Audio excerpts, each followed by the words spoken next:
Dear Addison, happy Wednesday, July 11th. I like your outfit, you two.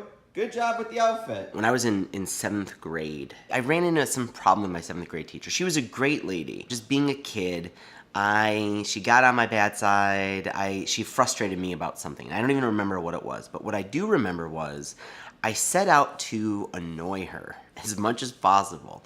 And one of the things I decided to do was ask a lot of questions. I just kept raising my hand. I mean, I would do it kind of politely. I was basically trying to use the rules to be a brat. Not a good thing to do, right? I don't recommend doing something like this, but I raised my hand constantly, asking question after question after question after question. If I started running out of questions, I would start reading ahead of our books to find out new questions, to think about things that maybe she hadn't thought about yet. And so I would just keep asking more questions. I was a complete brat. I'm very sorry about this. If I ever bumped into my 7th grade teacher, I'd probably apologize for this behavior. But something interesting happened. My grades got better and better and better. I was just asking a ton of questions, and I was learning so much more than I was before. I was like so involved in the material. This is a practice then that dawned on me, like I need to actually kind of invoke this for good, not for evil. When I got into high school and then when I got into college, I kept at this practice. If there was ever a time when I stopped asking questions, maybe because I was tired in college or lazy,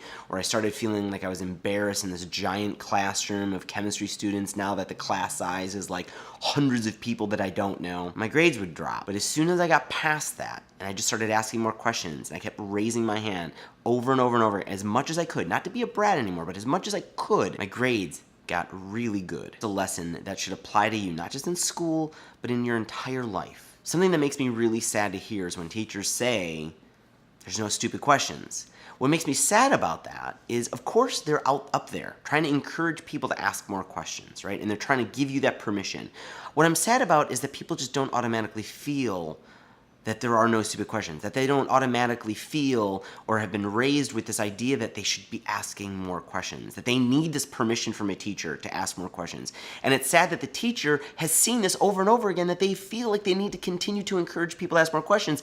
It should be ingrained in you, hopefully from your parents, hopefully from all the teachers that have come before you. People don't need to keep saying it, but clearly we're at the spot where we do. I guarantee you, you are not asking enough questions. Not only the good ones, but the stupid ones. Go read ahead. Go scour the earth for more questions to ask, because the practice of even asking more questions forces you to become more curious about the things in your life, and it makes you more in tune with the things that you're already learning. You should be asking more questions at work, of your job.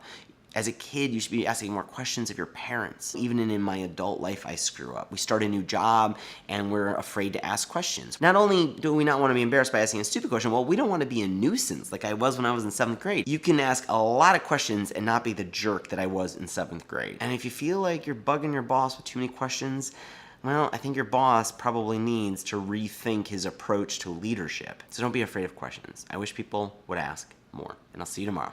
Love, Dad.